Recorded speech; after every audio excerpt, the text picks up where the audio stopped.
Ready, action!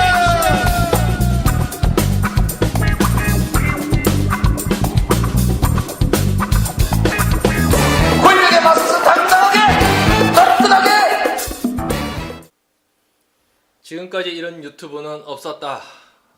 오늘 구피지마 제5회 방송 시작하도록 하겠습니다. 예. 박수를 쳐요, 박수. 처음이시라서 좀 예. 적응이 안 돼서 그런가. 뭐 첫날이라 태어나서 밖에서 이런 거 해보는 거는 처음이라 가지고 적응이 좀 힘들지요. 예. 뭐 그렇다고 제가 정규 방송에 적응이 된 사람도 아니고. Ready, action! 우리가 첫 5회를 하게 되면서 이제 새로운 방송을 한번 전환해보고자 오늘 이 장소로 왔습니다. 여기가 어디냐면은 카바리움이라고. 카바리움 하면 잘 모르시는데 일명 그냥 쉽게 말해서 카바레트에서 저 카바레티스트가 공연하는 곳입니다. 카바레티스트. 예. 쉽게 말해서 카바레잖아요. 캬바레죠. 예. 프랑스 캬바레에서 음. 나치 피해서 도망갔던 사람들이 미국에서 이제 스탠딩 코미디를 하다가 그걸 미국 사람들이 땡겼는데 그걸 이제 저기 한국 전쟁 때 그러면서 미군 부대 클럽을 만들었는데 거기서 이제 캬바레 음악을 조금씩 했었죠. 네. 그러다가 한국 사람들이 보니까 저기에 그냥 캬바레 붙이면 다 되는갑다 이래 돼서 못 모르고 막 시작을 한 겁니다.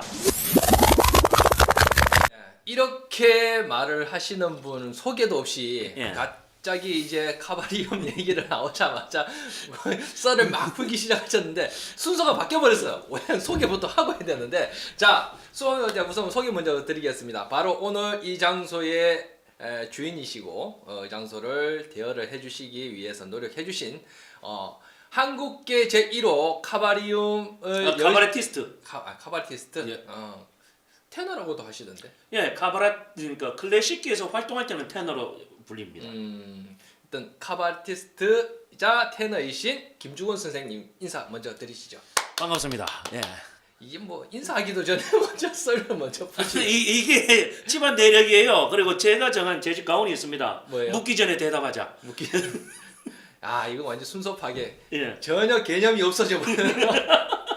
자, 아무튼 오늘 이 자리는 원래 이제 구피지마 저희 아시겠지만은 저희 같이 주 멤버이신 김태형 의원님하고 같이 해야 되는데 오늘 김태형 의원님이 개인적 사정에 이제 일이 있으셔가지고 일단 오시기는 하셨어요.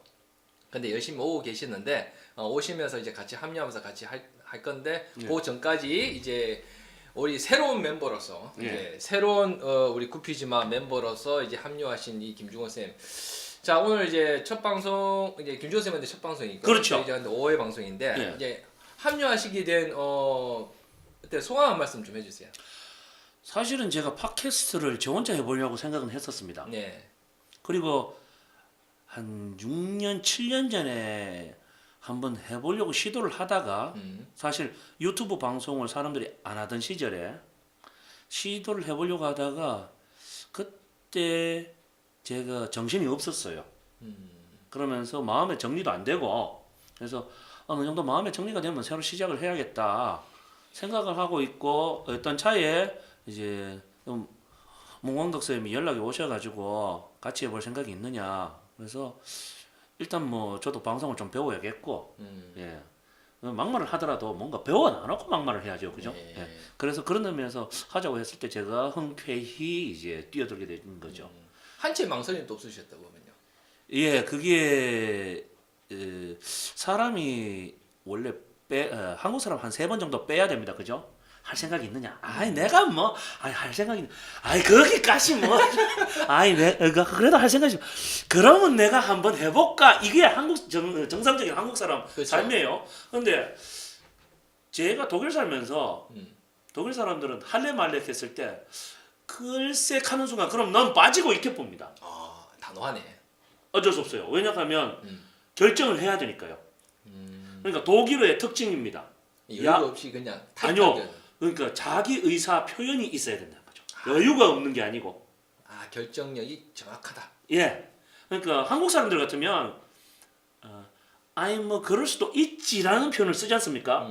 독일 사람들 언어 자체가 처음에 제가 배웠을 때 잘 이해를 못했었는데 독일 가서 활동을 하다 보니까 이제 독일 사람들이 쓰는 가장 이제 명확한 말이 ja oder nein입니다.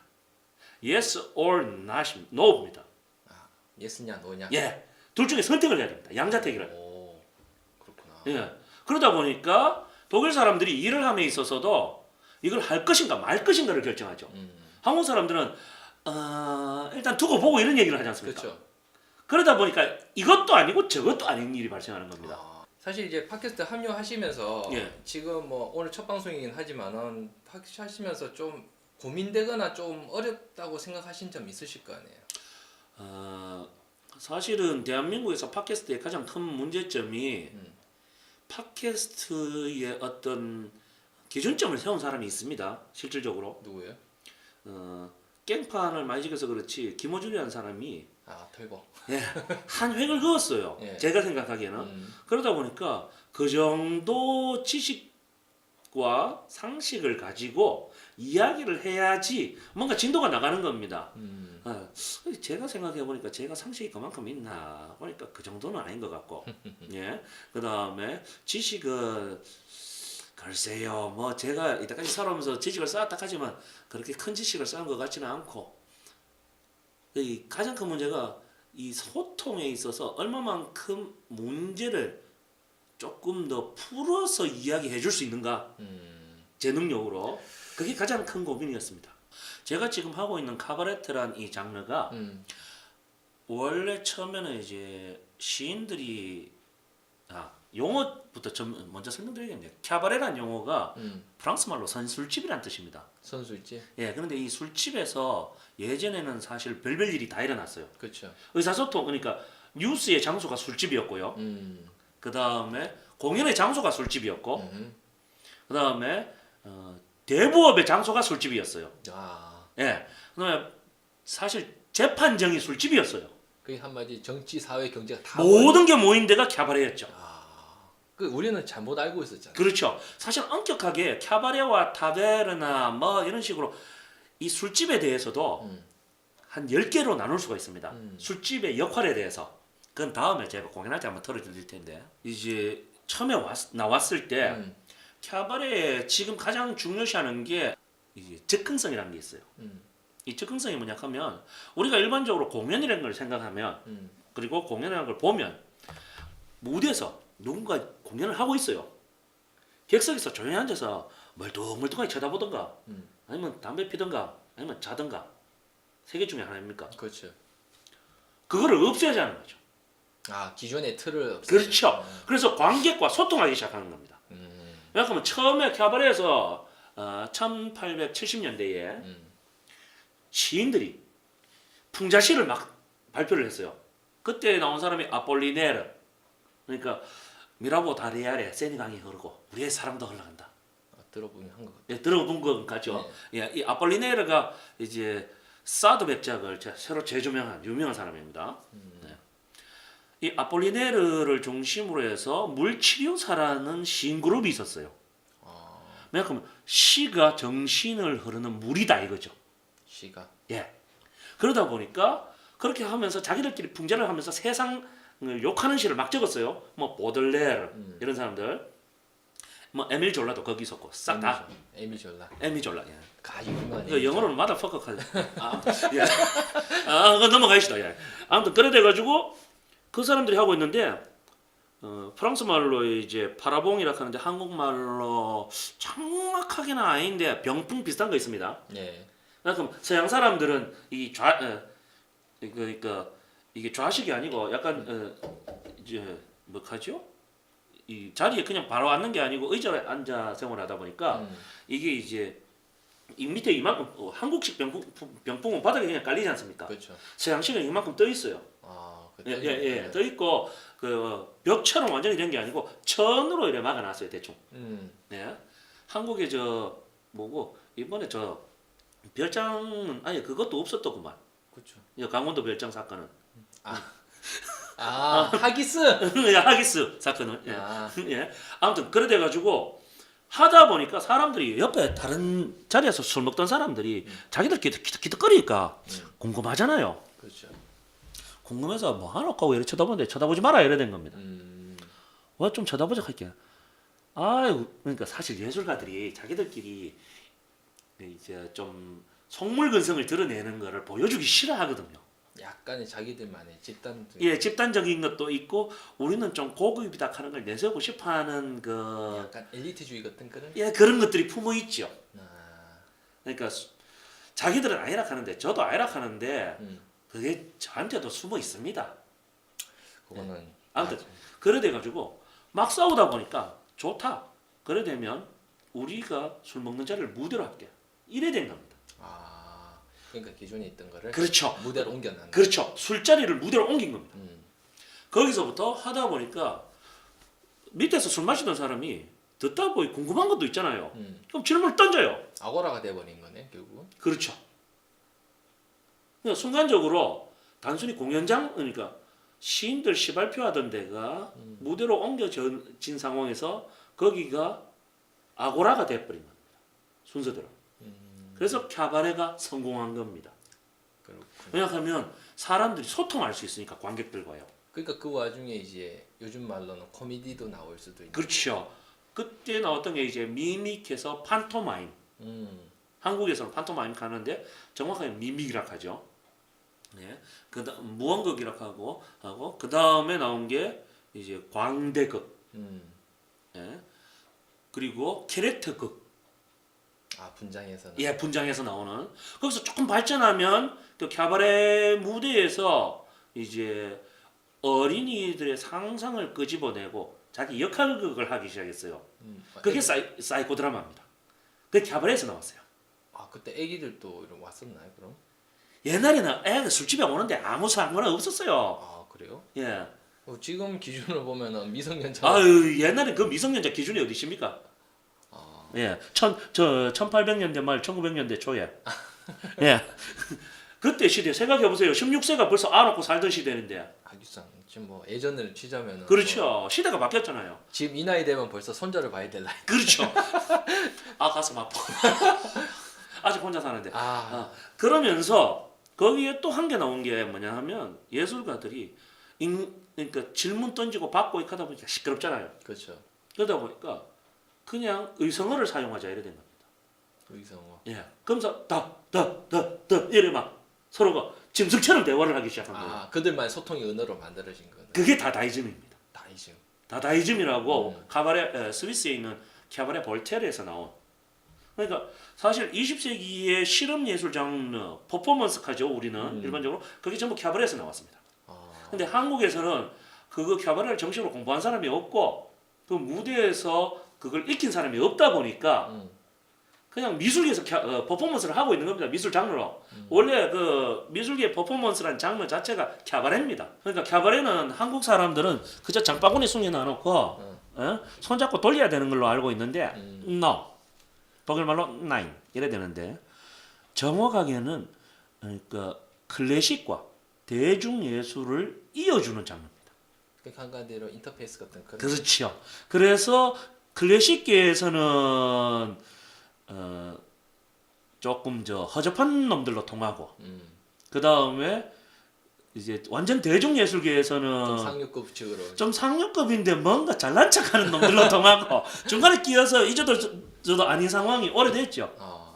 그래서 그 근본을 제가 이래 훑어주면서 아 그래 됐구나. 그래 예를 들면 대한민국 역사가 왜 이렇게 흘러왔는지 근본부터 한번 그러니까 정확하게라고 말하기는 gon란하지만 대충 우리가 아는 것들 다시 한번 정리해서 지금 상황이 발생한 이유를 한번 얘기해 보자는 거죠. 따뜻하게 지금 우리가 겪고 있는 이 상황, 현재 상황에 대해서 우리가 어떤 시각으로 바라봐야 이거를 좀 제대로 볼 수 있을지. 외국 사람 입장에서 쳐다봐야 됩니다. 예를 들면 일본 사람 입장에서 쳐다보자면 한국이 그렇게 움직여가는 상황이 자기들은 유리해요. 그렇죠. 왜 분란이 있는 곳에는 끼어들 여지가 많으니까요. 입댈 게 많죠. 중국 입장에서 보자면 저 분란이 있기 때문에 고대 사례를 가지고 지금 뭐라 할 여유가 없어요. 남북한이. 그러니까 자기들이 유리한 겁니다. 자, 그래 되면 러시아 입장에서 보자면 고대사로 또 들어가자면 저 위쪽 시베리아 이쪽 블라디보스토크 이쪽이 또 역사 문제로 부딪힐 수가 있어요. 그래서 거기다가 미국 입장에서는 지금 사실 미국의 어떤 지역적 땅이 없어요. 동북아시아에. 그렇죠. 그러니까 아시아에 없죠. 사실 예전에 필리핀이 미국의 식민지였지 않습니까? 그렇죠. 그 상황에서 미국이 아시아 지역에 자기들이 어떤 권한을 행사할 근거가 있었어요. 근데 사실 지금 그게 없어진 겁니다. 이게 직접적 당사자가 아닌 어떻게 말하면 제3자, 4자쯤 되는 프랑스나 독일 사람 입장에서 한번 쳐다봐야 됩니다. 조금 자기는 좀 떨어져 있으니까. 그렇죠. 예를 들면 제가 독일에 있을 때 북한 핵 실험한다고 난리가 나니까 저하고 같이 공연하던 동료들이 야, 너 한국 가지 마라. 이제 조짓다. 이런 얘기하는 거예요. 왜? 그러니까 한국 핵 실험한다고요. 야, 우리는 밥 잘 먹고 잘 놀아. 제가 그 얘기를 했어요. 예. 왜냐하면 독일 사람 입장에서는 핵이 터졌을 경우 그 방사능 낙진이 전 세계에 퍼진다는 겁니다. 그 환경에 대한 부분이 개념이 그렇죠. 있으니까. 개념 자체가 달라지는 거죠. 그러다 보니까 언젠간 자기들도 그 피해를 보게 되어 있다는 거죠. 그 다음에 독일은 사실은 전 국토가 거의 한 90% 이상이 철저하게 폭탄 맞아서 파괴된 국가입니다.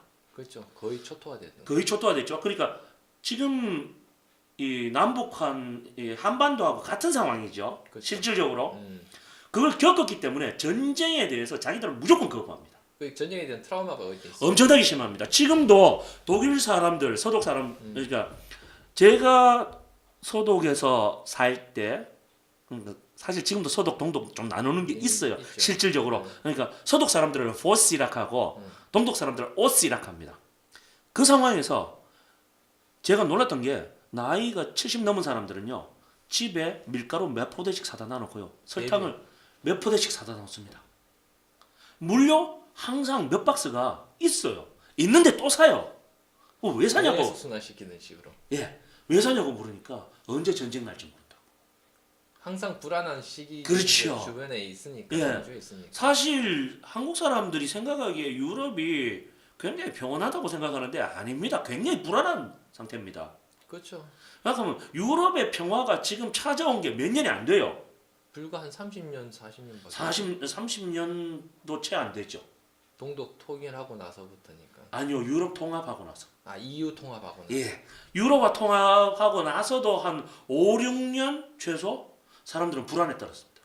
그게 통합하면서 서로 이제 문화적인 차이도 있을 것이고 어떤 뭐 경제적인 차이도 있으니까 그걸 좀 이제 그러니까 유로가 통합이 되고 제가 마르크 시대에서 유로가 바뀔 때 전 돈을 주머니에 2개를 동시에 갖고 다녔어요. 그 시대 거기 살았으니까요. 그러니까. 예, 뚝 꺼내 놓는데 헷갈리는 겁니다. 그때도. 그러면서 언제 다시 마르크로 돌아갈지 모른다는 불안감이 있던 겁니다. 근데 지금은 사실 마르크화는 은행에서만 돌아갑니다. 그다음에 프랑스 프랑도 은행에서만 돌아가요. 이탈리아 리라도 은행에서만 돌아가요. 유럽이 사실은 지금은 혼혈로 가고 있습니다. 그렇죠. 단일 민족을 없애려고 그래요. 지금 최대한. 왜? 단일 민족, 그다음에 민족 우월성. 일명이 이제 나치즘이죠. 이게 파시즘으로 변하는. 파시즘으로 그러니까 단순히 파시즘이 아니고 나셔널 파시즘으로 가면서 국가 우월주의로 가버리는 거예요. 그러려면 또 짜게지는 거예요. 또 짜겨지고 또 전쟁할 수밖에 없어요. 서로 죽여야 되고. 왜냐하면 그때부터 계급 사회가 형성되니까. 그러니까. 근데 이거를 갖다가 사실은 제가 욕먹을 얘기인데 한국 사람 일본 사람하고 결혼 좀 하고. 상관이 있네요. 예, 일본 사람 한국 사람하고 결혼 좀 하고 한국 사람 중국 사람하고 결혼 좀 하고 뒤섞어버려요. 지금은 뭐 큰 개념을 많이 파괴된 걸로 지금 알고 있는데. 그래도 아직까지 이게 민족주의 이번이 좀 너무 많아요. 솔직한 아니, 말로. 좀 이제 페이스북 들어가다 보면은 예. 그런 이제 약간 최근에 그런 일이 있었잖아요. 아베 문제라든지 특히 남의 문제 때문에 예. 일본 사람하고 특히 뭐 한국 사람과 일본 사람 결혼을 왜 해? 그러니까 저는 이해가 안 가는 게 예. 사람이 만나서 서로 좋으면 눈 맞아서 사는 기지 그걸 인종으로 따지고 국가로 따진다는 게 저는 제 개인적으로는 안 맞는 상황이거든요. 그러니까 우리가 상식적으로 생각하는 게 국제결혼도 지금 많이 편표되어 있잖아요. 그렇죠. 다문화라고 예, 해서 예. 많이 되어 있으면서도 좀 이해가 안 되는 부분, 저도 이해가 안 되는 부분 하나가 뭐냐면은 우리나라 사람이 외국 백인이라든지 결혼하게 되면은 사람이 좀 좋게 봐요. 그렇죠. 우리나라 사람이 베트남이나 아니면 동남아나 말레이시아나 일본, 중국 사람하고 결혼해요. 왜 해? 그러니까 이게 우리 민족에 대한 약간 우월적인 그런 감정이 좀 있는 것 같아요. 저는 민족에 대한 우월적인 감정이 아니고 돈에 대한 감정이라고 생각합니다. 자본에 대한 감정. 자본에 대한 감정이죠. 그렇다면 일본 사람하고 결혼하면 왜 자본이 훨씬 일본이 더 많은데 왜 그걸 또 왜 그래 반응? 그거는 이제 자본이 그러니까 역사적인 배경 때문에 그러니까 어쩔 수 없이 그걸 일부 반감 긁어 때문에. 반감을 만드는 거죠 실질적으로. 그러니까. 예를 들자면 유럽에서 결혼할 때 서유럽 남자들이 슬라브계 여자들하고 결혼하려고 그래요. 이쁘니까. 그리고 착해요. 그러니까 말 잘 듣고 가정적이고. 예, 가정적이고. 왜 슬라브 계열은 모계 사회거든요. 북의 사회라기보다는. 그렇죠. 근데 서유럽 사회는 사실은 북의 사회입니다. 모계 사회가 아니고. 그렇죠. 예. 그러다 보니까 북의 사회의 특징이 뭐냐 하면 자기 재산 상속에 대한 개념이 있어야 돼요. 아, 여기서부터 문제가 발생하는 겁니다.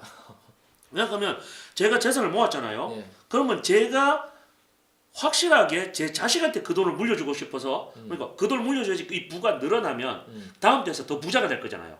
그렇죠. 이게 점점 커가는 게 그게 정략 결혼이란 거거든요. 그게 아무래도 유럽의 예, 귀족 문화에서. 유럽 그러니까 합스부르크 왕가나 귀족 문화에서는 그건 필수였습니다. 그러니까. 예를 들자면 가톨릭에서 지금 사제들이 결혼을 안 하잖아요. 예. 사람들은 종교적으로 결혼 안 한다고 생각하는데 사실 역사적으로는 결혼 다 했잖아요. 결혼 다 했습니다. 애도 근데 다 낳고 예, 했는데 이유가 뭐냐 하면 이 신부들이 헌금을 받아가지고 그 돈 들고 도망간 신부들이 너무 많아요. 그냥 그래서- 교회 재산을 들고 지가 죄송합니다. 예, 닦아 써버린 애들이 많아요. 아, 그래서 이래서는 안 된다 해서 결혼을 금지시킨 겁니다. 결국은 돈 문제입니다. 돈 문제. 결국은 먹고 다나 그러니까 한마디로 먹튀를 하는 걸 방지하는 거예요. 그렇죠. 신부나 수녀들이 헌금 받아서 먹튀가 얼마나 많은데요. 중세시대 때. 그런데 지금 우리나라의 종교인들 보면 특히 불교, 천주교, 기독교 사실 뭐 천주교는 공식적으로 결혼을 안 하는 걸로 하고 이제 하고 있잖아요. 저 공식적으로는 결혼 안 하는 걸로 되어 있고 남녀 관계가 없는 걸로 되어 있습니다. 있죠. 그러니까 예. 일부적으로.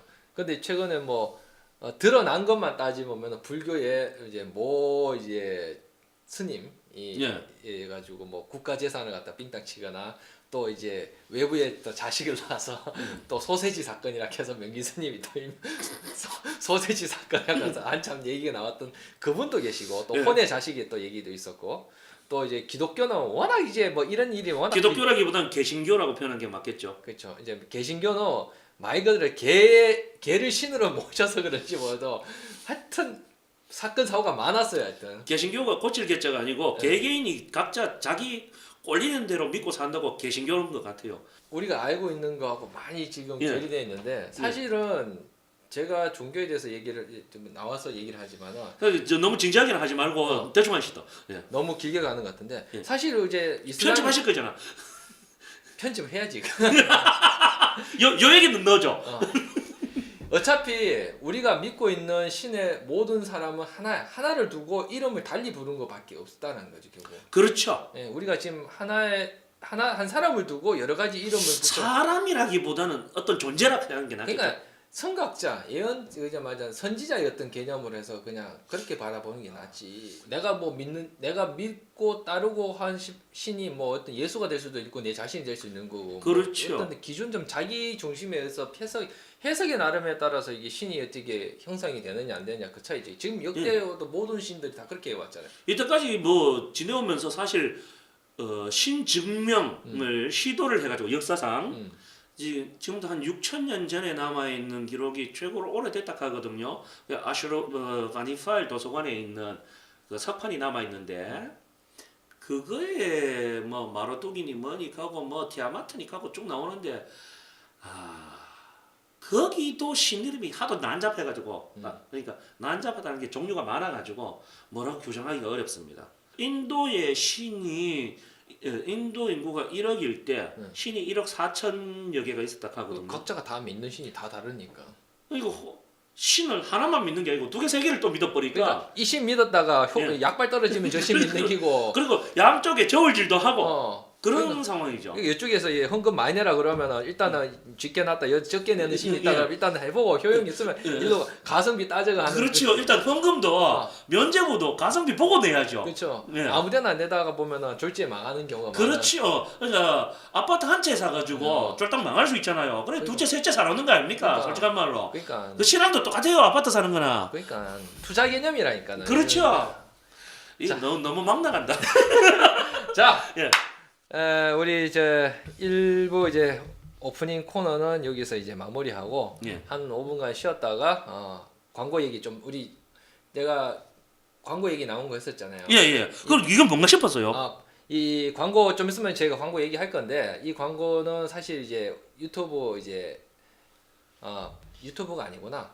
팟캐스트에 이제 사신안전기 이제 송장님이 하시는 건데 예. 이분이 이제 모든 유튜브나 팟캐스트를 이제 그 쇼핑몰 이용하면서 예. 지원하는 그런 이제 상생 프로젝트를 하면서 이거 만든 거라서 아주 좋은 거네요. 예, 그래서 이거를 사실 이제 광고비 받고 해줘야 되는데 이번에는 우리가 광고를 따야 되잖아. 그렇죠. 후불제로 뭐 일단은 오해하겠습니까? 구두 광고로 이제 좀 해주기로 했거든요. 예. 너한 성과 보고 그러면 그거는 저한테 보내주셔야지 제가 같이 떠들어 드리죠. 일단 제가 말씀을 드리는데 구피지 저기 어디고 제가 갑자기 구피지만 나왔는데 팟캐몰이라고 있는데 그거는 나중에 시작할 때 한번 검색하고 나서 다 얘기 말씀드릴게요. 자 5분간 한번 쉬고 이제 본격 방송 들어가도록 하겠습니다. 예, 5분 뒤에 다시 떠들겠습니다.